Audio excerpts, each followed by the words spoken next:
Hello and welcome to the Fat Profits Macro webinar. My name is Roger and I'll be your host for today's webinar. Thank you members for your company today. Joining me from across the world, Angus, our CEO, founder and the fund manager of Fat Profits, Angus Geddes. Angus, welcome to today's macro webinar. How are you today? Good afternoon, Roger. Very well, thank you. A little bit jet lagged, but good nevertheless. Good. Just members, just to let you know, this webinar was recorded on Thursday at 5 p.m. Sydney time, mainly because of the time difference, because Angus is currently traveling, he's in Europe. And for the next couple of weeks, we'll just be, instead of doing it live on a Thursday, we'll be recording these webinars and then emailing them to you. So hopefully you can bear with us, but I hope, we'll certainly endeavor to make sure you're not missing out. So before we get started, we'll do the usual disclaimer. All our presentations from Fat Profits are general in nature. We don't provide any personal advice.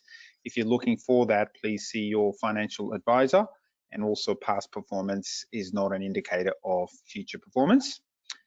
Now, if you have any questions, because it's a recorded webinar, you please email those questions to members@fatprofits.com.au, or you can call us on the 1300 number, which will pop up at the end of today's webinar. So let's get stuck into it. So first up, we'll look at the market update. So the markets in the last week, majority around the world have gone up. And the biggest jump we've seen is Japan continues to march higher, over 30-year highs, and has had a big jump over the last week, over 5%. If you look at NASDAQ, that continues to drive, the tech stocks continue to drive this index up. Dow Jones not too bad. ASX pretty flat at the moment, it must be said, and so is the FTSE. We'll talk more about the ASX and the US markets in a moment. Let's start today with Australia, and I'll paint the picture for you so you're completely aware of what's going on behind the scenes. So we all know what's happened last week. The rates were raised by 25 basis points. So we're now up to 4.1%. The whole country is now talking about the rate expectations, because pretty much the country is divided in two groups, if you like. There's one side of the group which says, okay, we are going higher and we should go higher. We've got to bring the inflation down. And the second group is, oh, we've gone too far, low must go, and this is going to bring out a recession and this can be avoided. So there is a divided camp. There's no question about that. Now the rate expectations have now gone up. You can see the orange line. That's now, the markets are pricing in 2 more rate hikes, up to 4.5, 4.6%, whereas just a month ago, on the 15th of May, the expectations were no more rate hikes and a rate cut by the end of December. So it's completely changed in 1 week. And now things like this we're looking at is the CPI inflation, which is the blue line, versus the gray line, which is wages. Now, wages have gone up dramatically over the last 12 months, 18 months, and that's a concern for the Reserve Bank. And the inflation we know has ticked up, and largely thanks to, well, partly to wages, but also a few other factors. The consumer sentiment has now dropped to recession lows, the lowest it's been since COVID, March 2020, and people are not feeling very good about the economy. Same with business conditions, they're now falling sharply as well. So all in all, with that said, the final point before I bring Angus on board is New Zealand, our neighbors, have also gone into a recession today. While it's still a pretty mild recession at this point in time, but still a contraction in the economy. And we know that the rates are pretty high in New Zealand and inflation is still pretty high. So on that note, Angus, now that we've painted the picture for members, we'd like to really pick your brains on this particular topic, which is dividing the country. Reserve Bank, what are your thoughts with the economic conditions, a drop in consumer sentiment, drop in business conditions, and also New Zealand going into a recession? Do you anticipate Reserve Bank to continue to raise rates in the next month or two? How do you see the Australian economy now? Well, unfortunately, Roger, I'm in Dr. Lowe's camp. I mean, I think we've got to go through short-term. We're going to have more short-term pain for longer-term gain. In other words, to get rid of the inflation, we're going to have to tighten rates further. It's just not enough to keep the cash rate at 4.1 to do the job. And it is a blunt instrument.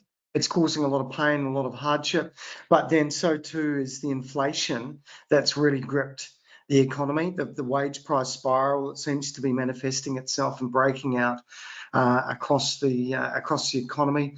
I mean, that's detrimental as well. And the longer the inflation goes on, the worse it is, particularly for the lower socioeconomic, who get it right, right in the middle of their lives with a much lower cost of living. So I don't think we can get off this tightening path and avoid the tough medicine that we have to take really to try and stifle the inflation out. And unfortunately, I think that means a cash rate that's going to be quite a bit higher than where it is at the moment.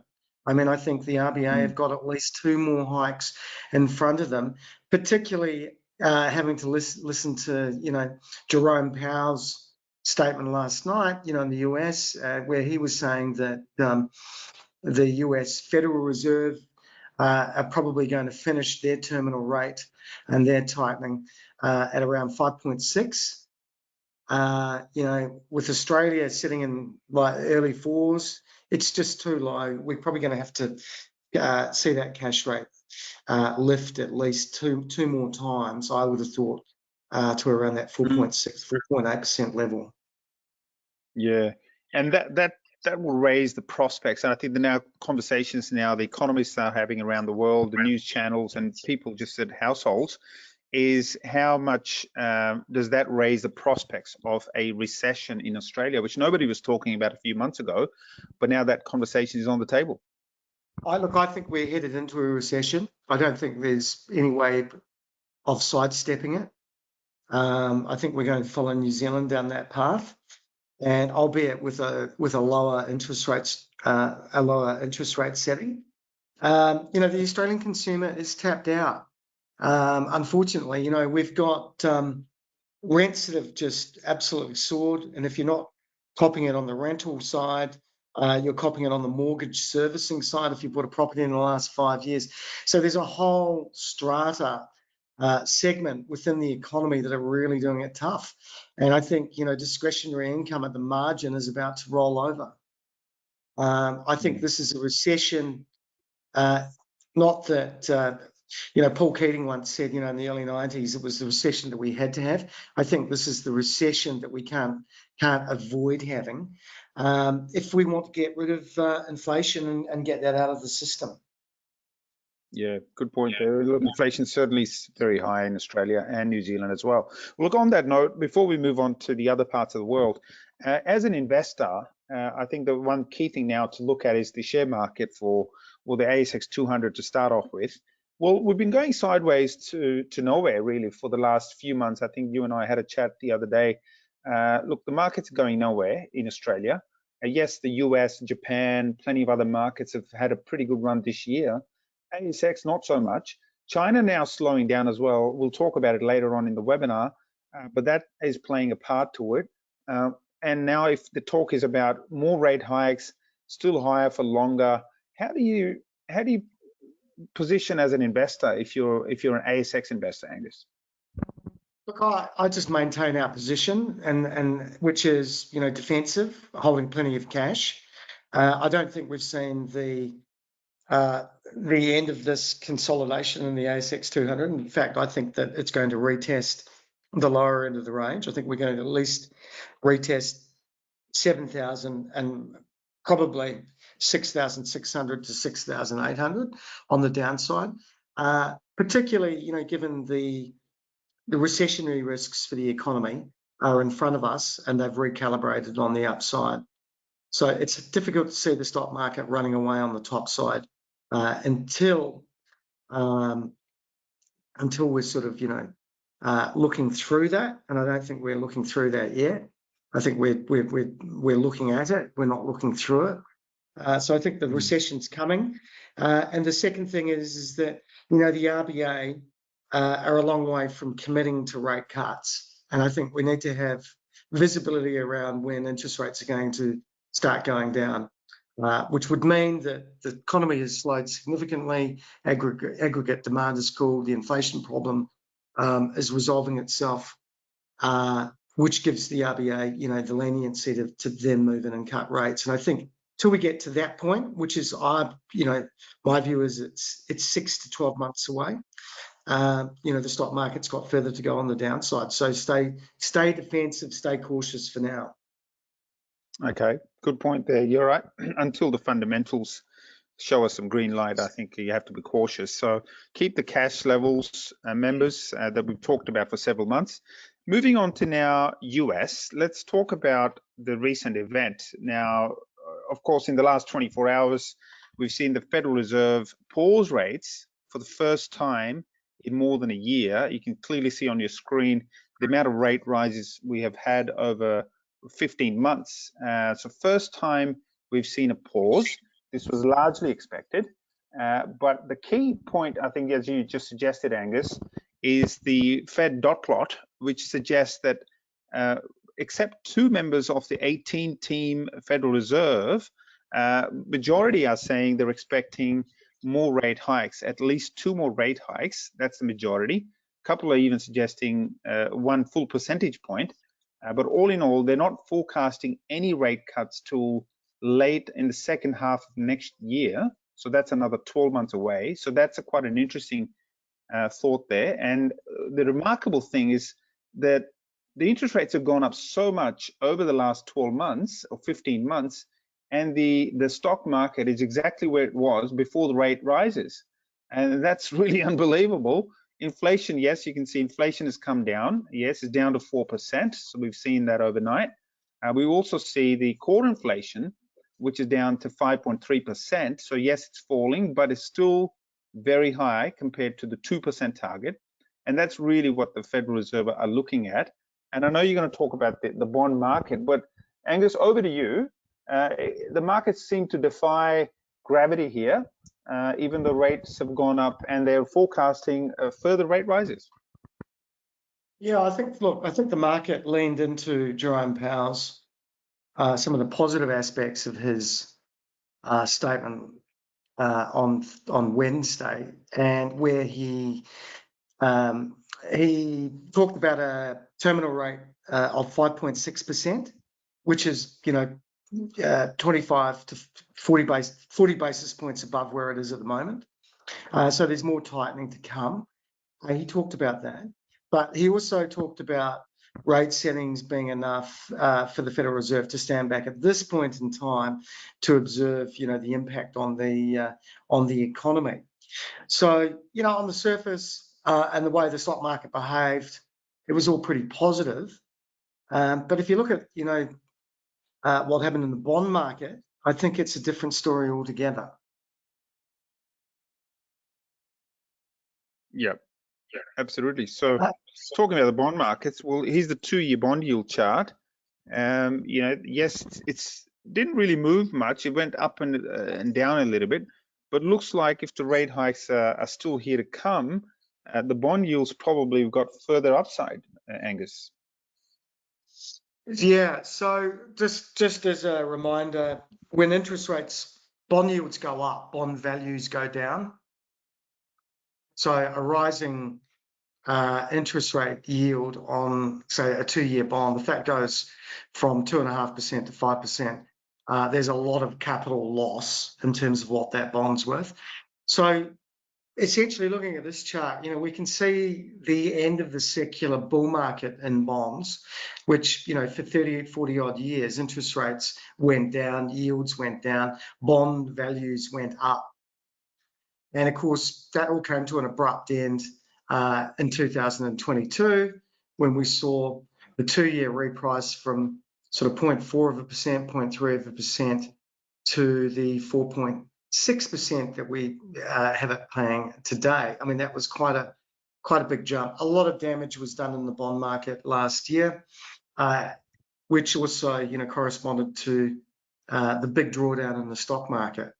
But of course, this year it's been a different story, and what we've seen is a big consolidation in the US bond market. Yields are now pushing to the top side, and I believe we're in the beginning, or at the start of a secular bear market in bonds, where interest rates are just going to go higher. The cost of money is going up, and the decade where we had yields, below 1%, I think those are a thing of the past. And I think the entire US yield curve is going through a recalibration cycle at the moment, and it's cycling upwards. And I think we're not there yet in terms of the end of this bear market in stocks. It's got further to go, and until we see the bond markets really sort of begin to settle down, you can't rule out further volatility ahead for equity markets. The damage that's being done in the bond market is extraordinary. And if we look at this chart of the 10-year yield on the US 10-year, we can actually see the big consolidation since the 10-year topped out at 4.3, 4.4% in October last year.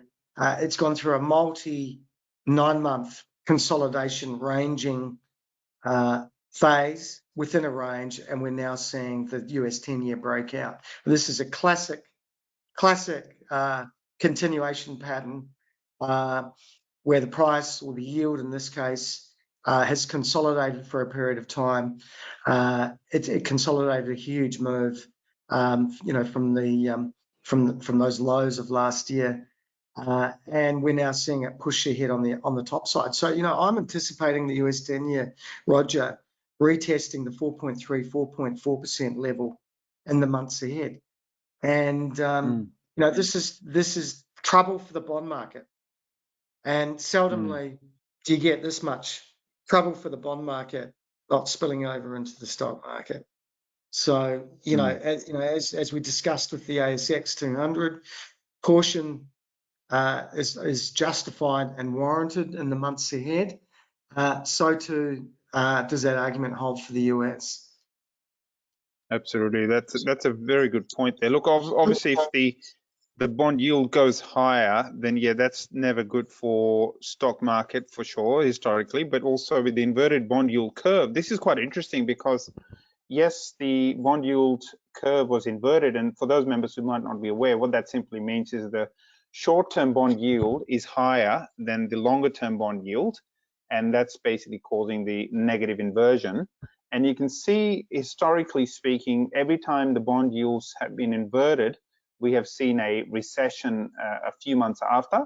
So all the red bars, these are previous recessions.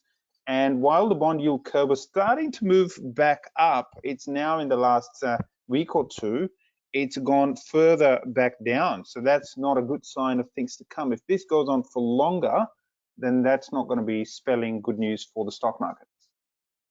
Yeah, and look, just going back to that 10-year bond, that's a good point on this chart, Roger, about the inverted yield curve also always preceding a recession.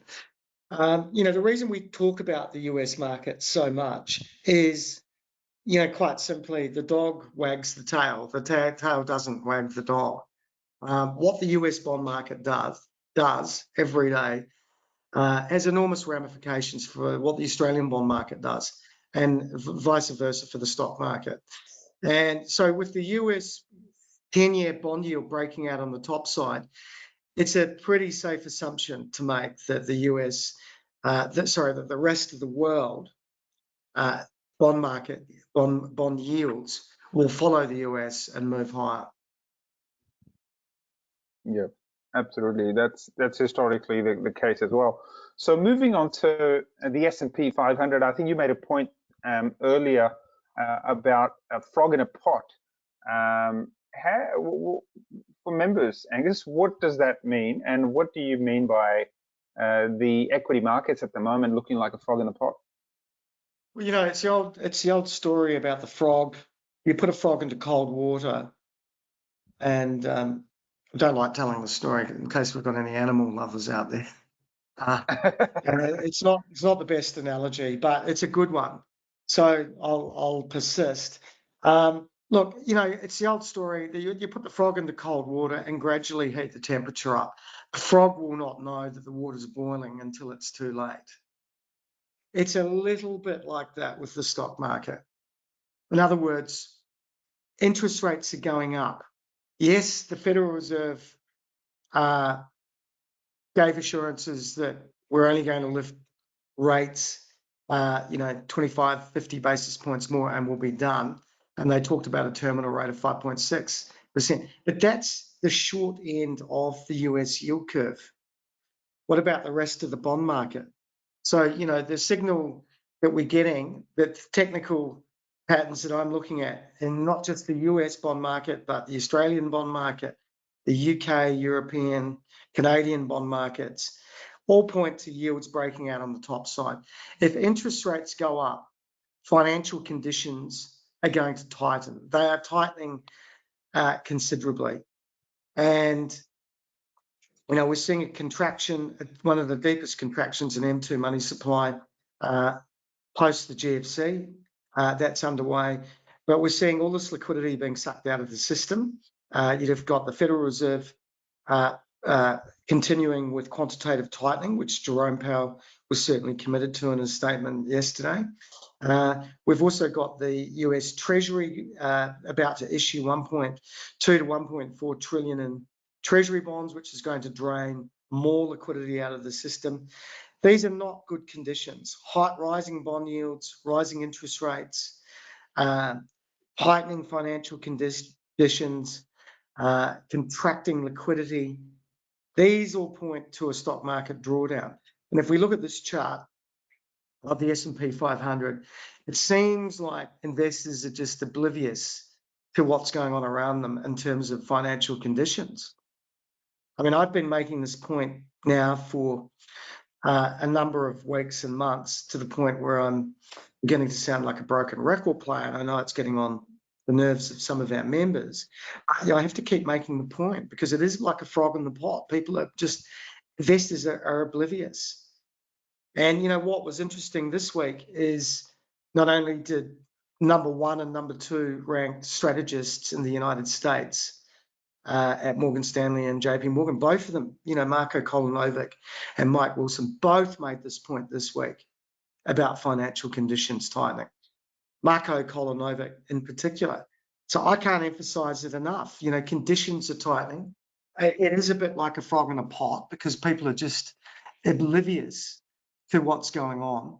And they're just looking at the stock market action and the direction of the indices, and which is being led by still quite a narrow range of companies, and they're not cognizant of the risks posed by the damage that's being done in the bond market. I mean, it's all we heard about last year.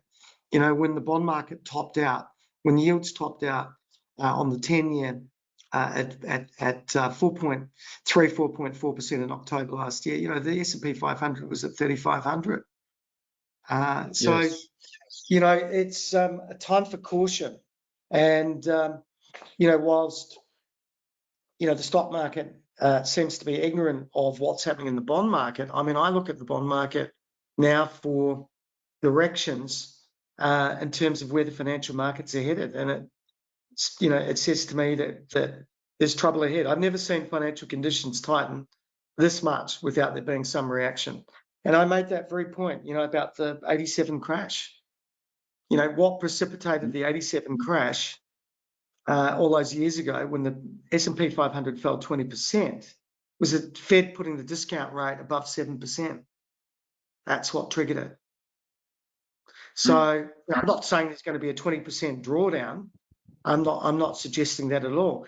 What I'm saying is you don't get this much discontent and this much trouble in the bond market without it spilling over into the stock market.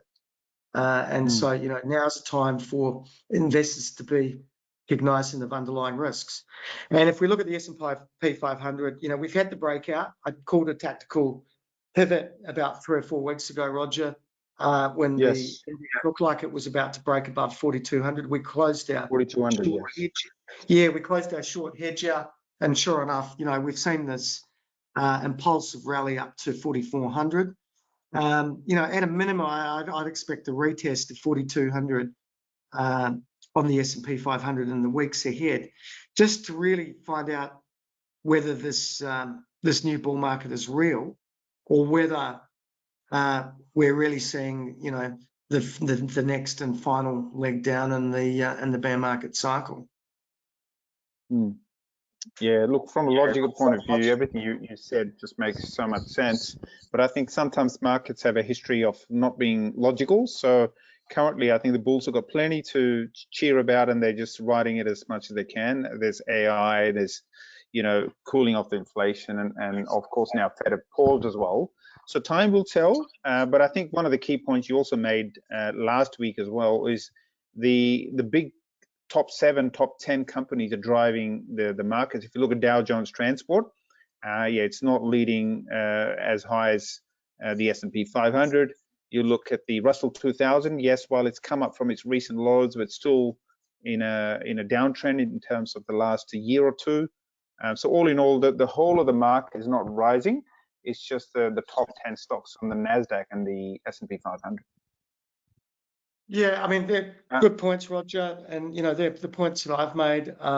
Look, if we get a broadening rally in the US stock market, and we see the Russell 2000 break out above topside resistance and confirm an upside inflection, if we see the Dow Jones Transport follow suit and break through topside resistance and confirm an upside inflection, look, I'll pack my tent up and I'll go home, and I'll pull the white flag out, and I'll admit that I'm wrong. But until we see that, the bear market still deserves the benefit of the doubt. And as we've discussed, the rally has been led by a handful of stocks. Typically that's not how bull markets begin. Normally bull markets begin with everything breaking out on the top side. And we also typically see a peak in the interest rate cycle. And yes, the Fed's talking about a terminal rate of 5.6, but there's no certainty around that. And secondly, the behavior of the bond market suggests and indicates that interest rates are on the march again and moving higher at the longer end of the US yield curve. So I still think the bear case deserves a bit more respect until we really see topside breakouts in the Russell 2000 and the other thing that's concerning, and we don't have any charts on this today, and I'm going to write some more about this probably tomorrow for Friday, but China is not exactly, it's not exactly something to cheer about at the moment. The recovery. If you look at the market action and the Hang Seng and the CSI 300, it's pretty bad. The Chinese government is throwing everything in a kitchen sink at trying to get their economy going again. But the damage that was sustained by the bursting of the property bubble in China has been huge. And their recovery is not following textbook recoveries. So absolutely, if we look at the deteriorating situation there, we look at the fact that Australia is about to go into recession, New Zealand is in recession, Europe's about to go into recession, and the UK. I mean, what does that mean for the US? So in summary, until we get broad-based breakouts in some of these other indices, I'm not buying into the bull market that has been confirmed camp. I'm giving the bear market the benefit of the doubt. All right. Thanks, Angus. Moving on to a couple of more points. Well, the fear and greed index, that usually also shows what people are thinking at the moment. So currently we're at extreme greed levels. So that just shows that people are feeling very optimistic about what's ahead. And as you can see, this particular chart will show you the blue line, which is the fear and greed index, and the orange line, which is the S&P 500. And you can see we're at historical highs in terms of people feeling greedy. And you can see in previous times when we've reached such high levels, the markets have dropped. Previous times when we reached such high levels, markets have dropped, and it's been systematic. And at the moment, we've seen another big breakout in that greed index. So that's just another reason for caution, because there is a likely drawdown ahead. Moving on to finish off on a couple of points today is firstly gold, and we'll quickly touch on China as well to wrap it up. So gold, Angus, look, US dollar seems to be holding up okay, bit of up and down movement, but still hovering around 103. Gold is sort of consolidating as well, trying to work out which direction it's going to go in the short term, but it's still resting on its support, as you can see on that particular chart. How do you see gold and the US dollar in the coming months? Look, I think, look, near term, you'd have to say the US dollar's got further to go on the top side as those US interest rate differentials widen. The Fed sort of said yesterday that they're going to go to 5.6. We've got US bond yields working their way higher. So that's all a big tailwind for the dollar. So, yeah, I think near term, we've probably got further to go on the greenback. I can see the dollar index getting up to 105, which marks the next major resistance level. So, look, gold's probably got further corrective price action to go, but it doesn't mean to say that you'd rush out and try and sell all your gold stocks, because they're cheap as they stand at the moment anyway. And for gold producers earning revenues in currencies other than the greenback, we're not really seeing a lot of erosion in terms of spot prices. In other words, the Australian dollar gold price is holding up nicely around that $3,000 level. I don't see any sort of significant drawdowns coming in localized spot currency gold prices. But we could see the US dollar gold price retreat back to that sort of 1900, even 1850 level. But I don't think it puts the primary uptrend in jeopardy, for the very simple reason, and that is that every week that goes by now, there's another central bank diversifying their reserves. Central banks are on the bid. They're soaking up all that supply, and they're diversifying their reserves, and quite rightly are they doing so. And so I don't see that changing anytime soon. So I'm not worried about the bigger picture bull market for precious metals, and I think they will very much have their day in the sun. It's just near term, we've got this upward pressure on the dollar. We've got the US dollar's got a bit of a tailwind because of those rising interest rate differentials. And that means probably a bit more corrective price action on the downside for the gold price in US dollar terms. Okay. All right. So I guess the message for members would be clear. So if you're holding gold stocks, hold on. Don't try and time them by selling them now and then buying them later. But if you're looking out to buy one or two more gold stocks in Australia or otherwise, maybe an opportunity is coming. Maybe you might see a little bit of weakening in the gold price, and you might be able to pick up some gold stocks that we have recommended. So please keep an eye out of the recommendations. And the last topic today to wrap up the webinar is the slowdown of China, which I know, Angus, you've touched on a bit earlier. But Chinese government recently just cut their 1-year medium-term lending facility by 10 basis points. It had some impact, but they're looking to try and stimulate the economy. As you said earlier, they're trying to throw a few things at the economy to try and revive it. There is slowdown in retail sales. There is a slowdown in productivity, exports, and of course the housing market. So there's a bit of a worry, I guess, for Australian investors, because if China really slows down in the coming 6 to 12 months, well, that's not going to help our cause at all. So do you anticipate any changes in the near term, or you continue to see a bit of a grind for China? Look, I think China's going to continue to grind it out. They're pushing on a string over there in terms of cutting interest rates. They're not really having the impact. The property market's not responding in the way that it used to.